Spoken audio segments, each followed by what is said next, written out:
Hello everybody, thank you for coming. Today I'd like to talk about my travels around the world and how they had an effect on my life.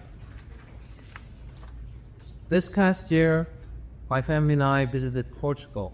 Before I went, I didn't know anything about this country, other than it was my escape from school. We first went to Lisbon, which is the capital, and the moment I stepped out of the airport, I couldn't feel, I was caught in a frozen state of mind. I didn't think, I didn't feel, I didn't hear. I saw.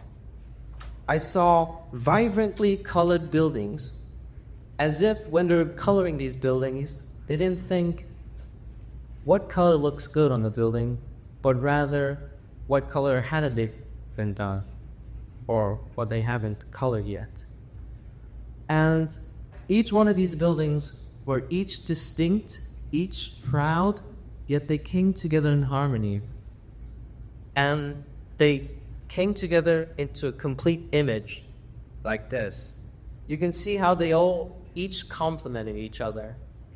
And when I saw that, I thought, is humanity any different? Each one of us is different, but when we come together, we can do some truly amazing things. And, on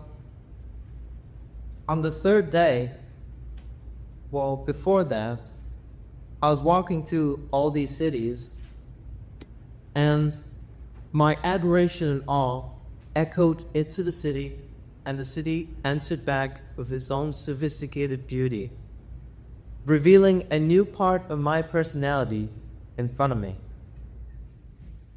And on the third day, my family and I went to see the Monument of Discoveries, which was a monument paying homage to Portuguese explorers of past times.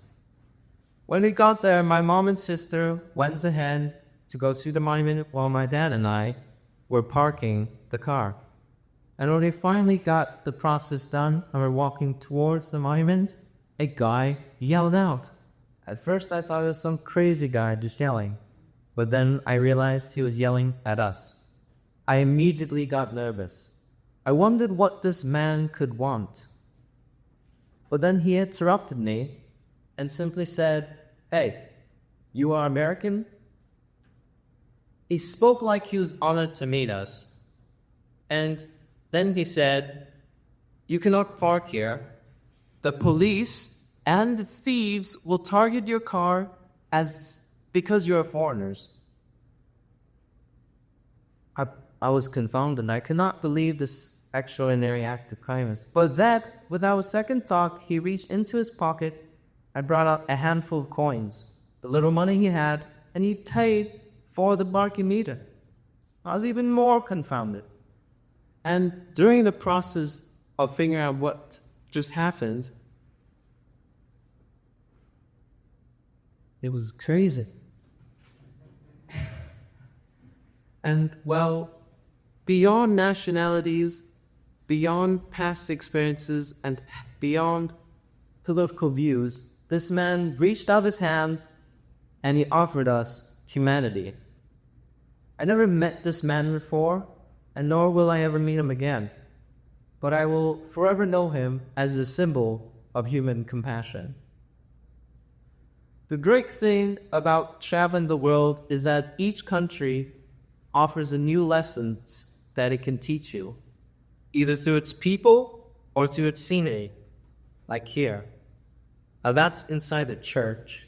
It's pretty ornate, and it was just a local church, not even a large one at that. And this was another castle. And Portugal taught me, beyond cultures, that human compassion will prevail. And when I was in Japan, I learned a new lesson. In Japan, people primarily got around via train. And I remember my first experience on one. It is silent, dead silent. And the silence allowed me to think. On all my travels, I like to think, process my experiences, and understand what they meant. And I came to an understanding that this silence on the train wasn't because people were being antisocial, but because they were being respectful. I understood that in Japan, respect and honor is deeply valued in everything. For every interaction, I was given a smile, attentiveness, and most foreign of all, a bow.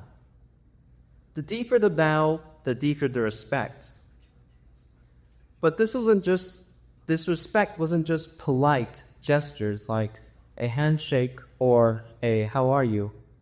It was a principle deeply ingrained in all things and actions. And, well, this respect, to me it seemed like respect and care for the community is care for oneself. Care yourself in which you would benefit the whole of society and the communities, not just you. What is the point of every man for himself?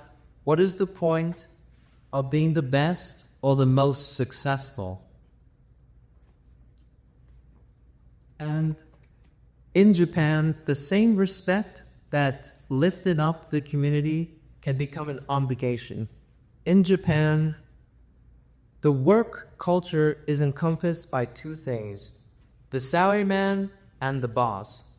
The salaryman devoted his entire life to work, his loyalty, and he worked long hours every day for years just for the longevity of the company. And I wonder, could this be the failure of the people to care for the community? Could we, by being blinded by our same cherished values, blind us on the care of our community? And I thought, there is no indifference or hatred in the heart of humanity, only the struggle against the unhuman, the emotionless, and the lifeless.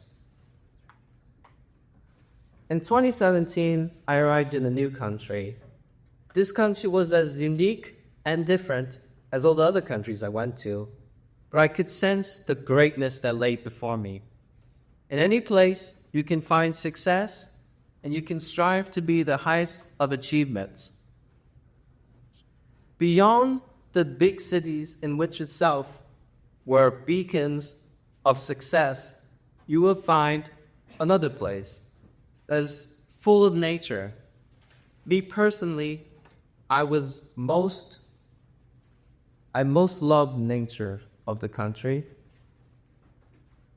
But I could also see the approachment of concrete and roads engulfing the land for the indulgence of motor vehicles. And, well, I couldn't help but feel trapped. Life was repetitive and rhythmic. You're always told that there is something to do, to be done, towards a good goal no less. But once you achieve that goal, another replaced it. Confined in a never-ending cycle of unobtainable total productivity, masked by the illusion of a great country that didn't know who it was, but always worked to be someone. In my travels, I learned the different cultures, people, and philosophy of life of those people. And I also learned that I love traveling. Well, that's my interpretation. To find yours, you must also travel, because travel can have an effect on the human mind in any and all ways. But to find yours, you must travel. Travel for your own reasons, but travel nonetheless. Travel to learn, but also travel to experience. Let's take the term country and make it a bit more ambiguous and let us all be world citizens. Thank you.